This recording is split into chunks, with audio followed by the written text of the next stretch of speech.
Welcome to the Roy English Podcast, your go-to place for boosting your English skills.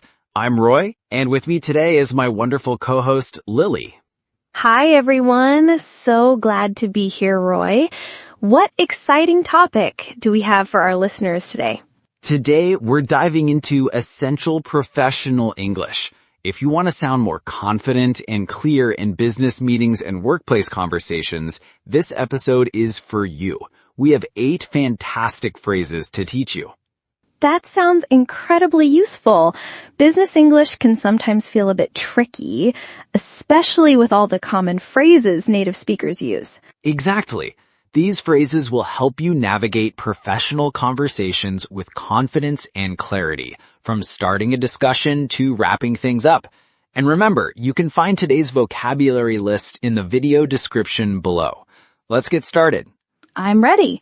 Let's elevate our professional English skills. Our first phrase is set the agenda. This means to decide what topics will be discussed in a meeting or to determine the plan or focus for something. So it's about planning what's going to happen. It's like preparing the list of things to talk about, right? Exactly. Like in our first example, before our team meeting, I need to set the agenda so everyone knows what we'll discuss. It's important to do this before the meeting so everyone is prepared. That makes sense. It helps keep the meeting focused. Our second sentence asks, who will set the agenda for the project kickoff? This is about assigning responsibility, isn't it? Yes, it is. Usually a leader or a manager sets the agenda, but sometimes a team member might do it too. And our third example, we should set the agenda to prioritize the most important tasks first, shows that it's also about deciding what's most important. So, setting the agenda isn't just making a list, but also deciding the order and importance of things. Got it. Next up, we have get the ball rolling. This phrase means to start an activity or process, or to begin something. Think of a ball starting to roll down a hill. That's a nice image. So it means to initiate something, right? Like taking the first step. Precisely. Our first sentence illustrates this. Let's get the ball rolling on this new marketing campaign right away. It means we shouldn't wait. We should start now. I see. It sounds very proactive. The second example, we need to finish the preparations to get the ball rolling on the event, suggests that sometimes you need to do a few things first before you can truly start. Exactly. Preparations often come before you can actually get the ball rolling. And our final sentence, a small investment can often help to get the ball rolling for a new business, shows it can be about providing initial momentum or funding. So whether it's an action or even a resource, getting the ball rolling means to make that initial push to begin something. That's a great one for starting new projects. Our third phrase is touch base. This means to make brief contact with someone or to check in or reconnect, usually for a quick update or discussion. Oh, this is very common. It's not a long meeting, just a short chat or message. You got it. Like in our first example, I'll touch base with you next week to see how the report is coming along. It's a promise for a quick follow-up. Yes, I often use this. And can we touch base tomorrow morning to discuss the client's feedback? Shows it's used to schedule a brief discussion about a specific topic. Precisely. It's a polite way to suggest a quick check-in. And finally, it's always good to touch base with old colleagues, even if it's just a quick call. Shows it applies to keeping connections generally, not just for work tasks. So touch base is perfect for a quick update, a brief chat, or just staying connected, whether it's professional or personal. Very useful. Now, let's talk about on the same page. This phrase means to be in agreement or have the same understanding about something. Imagine everyone looking at the same page in a book. That's a very clear image. So it means everyone understands the situation or decision in the same way, right? Absolutely. Our first example is, before we proceed, let's make sure we're all on the same page about the project goals. This is crucial for teamwork. I agree. Misunderstandings can cause many problems.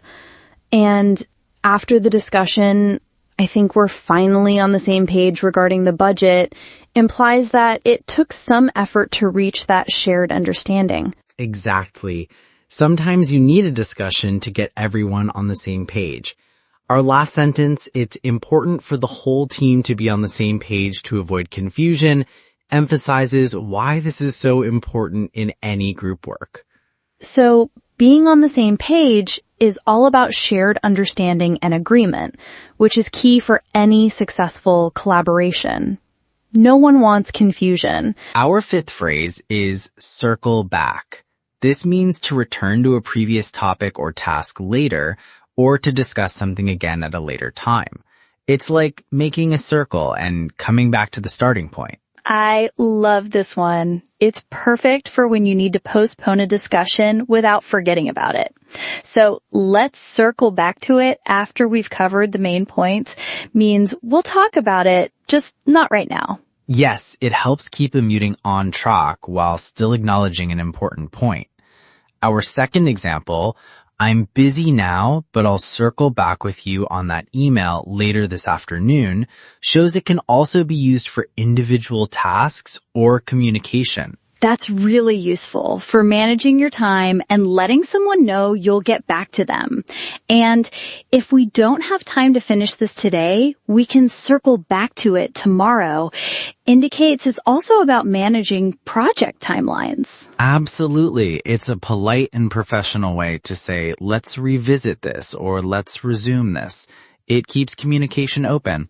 So circle back is your phrase for politely delaying a topic or task with the intention of returning to it later. Very helpful in busy work environments. Next up, we have wrap up. This means to complete or finish something, or to conclude. Think of wrapping a gift. You're putting the finishing touches on it. That's a great way to think about it. So it means bringing something to an end, right? Exactly. Like in our first example, let's try to wrap up this meeting within the next 10 minutes. It's about bringing the meeting to a close efficiently. Yes, keeping meetings on time is important. And I need to wrap up my work before I leave for the day means finishing all your tasks before you finish for the day. That's right. It's about completing all necessary tasks.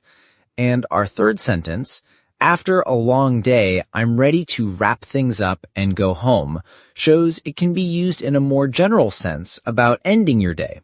So wrap up is versatile. You can use it for ending a meeting, finishing a specific task, or even just finishing your work for the day. It's all about completion. Our seventh phrase is action items. These are specific tasks or activities that need to be done, usually assigned to someone after a meeting or discussion. So these are the actual tasks that come out of a meeting, things people need to do. It makes a meeting productive. Precisely. Like in our first example, before we finish, let's review the action items and assign them to everyone. This ensures clarity and accountability. That's crucial. Everyone knows their responsibilities. And sending the meeting minutes is an important action item for Sarah is a very specific example of a task. Yes, it highlights that even administrative tasks can be important action items. And our final sentence, what are the key action items we need to focus on this week, shows it can also be about prioritizing tasks for a period. So action items are the concrete tasks that result from discussions, making sure that ideas become reality. They're essential for getting things done. Our last phrase for today is run out of time. This simply means to no longer have enough time to complete something. It's a common problem, unfortunately. Yes, it happens to everyone. So it means the clock has beaten you. You can't finish what you intended because time is gone. Exactly. Our first example shows this. We need to speed up, otherwise we'll run out of time to finish the presentation. It's a warning about pacing. Yes, it's about time management.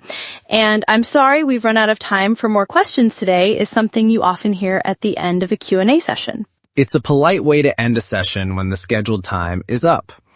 And finally, if we don't plan carefully, we might run out of time before the deadline stresses the importance of good planning to avoid this situation. So run out of time is about hitting a time limit, whether it's for a task, a presentation, or even a whole project. It's a good reminder to always manage your time wisely. And that wraps up our incredible session on essential professional English phrases for today.